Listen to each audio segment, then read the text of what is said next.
going to move outside, and then I'm going to give you a handout. You're going to read this handout, and you are going to be amazed at what you have to document.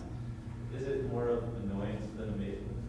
It is annoying and amazing. Yeah, that's a good point. Is it annoyance or is it amazing? Actually, why do we have to document everything? What's that? So they can build it. That is true. They do have to build the building. And what else? There's only one reason. Know where doors go, which doors go where. That is true. But I mean, we have to document everything. We have to specifically tell them what type of grass seed, brand name, and how much to spread on the lawn. Money. That's the number one reason why we have to do it. If we just say plant grass, what do you think you're going to get? Most expensive grass. You're going to get, not going to get the most expensive grass. You are going to get some grass like the cheapest stuff that you could ever find. Okay? It is amazing. You're going to, no offense, you're going to crap yourself when you read this. Okay? First thing, we're going to be talking about door schedules, window schedules, and what's FRS? These are the three basic schedules.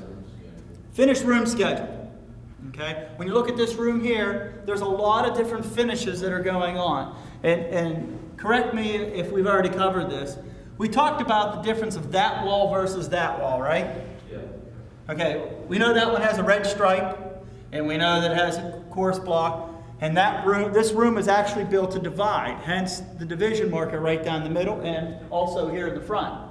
This was actually supposed to be 2 classrooms originally. My question is, what was the big difference from that wall to that wall? The door. It is not the door.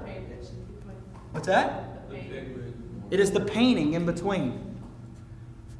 In the construction notes for PTI, it was noted that we had to have a certain color mortar joint. They forgot to put it in. Take a look. That wall has multiple colors of mortar joints. There's some light ones, some gray ones, some dark ones, some thin ones. Because, as you know, when you mix concrete, no matter how well you can control the elements, you can't control the temperature and humidity outside. As it dries, it changes colors. That wall has very few differences to it. Take a look at the mortar. Okay? They had to pay somebody to paint that. There was a lot of litigation. Bottom line is they made a mistake. PTI paid for that. We got that.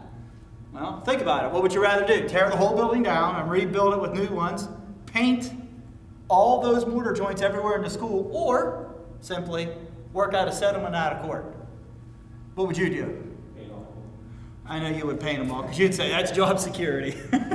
That is true, but what would be the realistic thing? Settle it. Settle it out. And as crazy it may seem, I want you to go take a look at the dorms.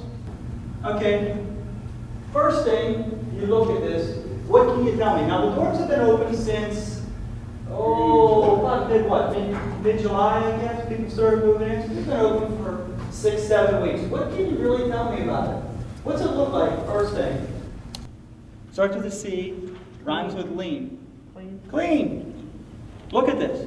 We actually had to have the contractor come in here 2 weeks before occupancy, and they had to power wash all the concrete and all the parking lots. Everything had to be done because of number one. At completion of work, all mud and or dirt will be washed away from the adjacent paved areas. Yeah, even the street had to be redone. Even the street. Now let's look at the documentation.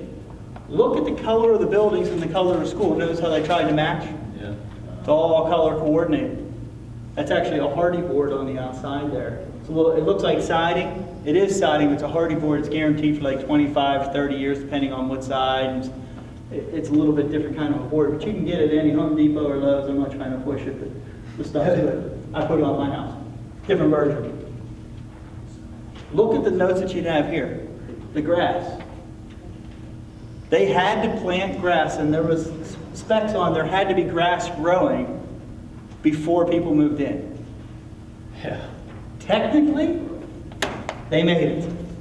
It's going to take years. It's going to take years for it. Notice now, The fire extinguishers, where do you mount the signs for no entry? We actually had to put a sign, 2 signs going back that double wide concrete that says do not enter. And we had to put gates there. Why? It kind of looks like a driveway. It kind of looks like a driveway. It doesn't kind of look like it. Some of the students made it a driveway. Yeah. They were unloading the cars and they drove right on back and parked their car in front of the door. Yeah. So we had to kind of, just out of specs, if you know this, congratulations. Why is that double wide? For delivery. What's that?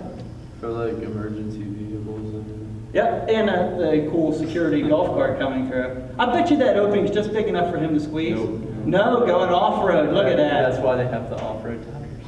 That might be why they have off-road tires. There they are. There goes security or housing, one of the two. Maintenance. Oh, is it maintenance? Gray shirt maintenance. Yeah, it could be. The thing is, that road was specifically put in double wide because of fire trucks. If there was a fire on the other side, they didn't have to run the hose. They could drop it and drive the truck over to that side for an emergency vehicle or an ambulance or something of that nature.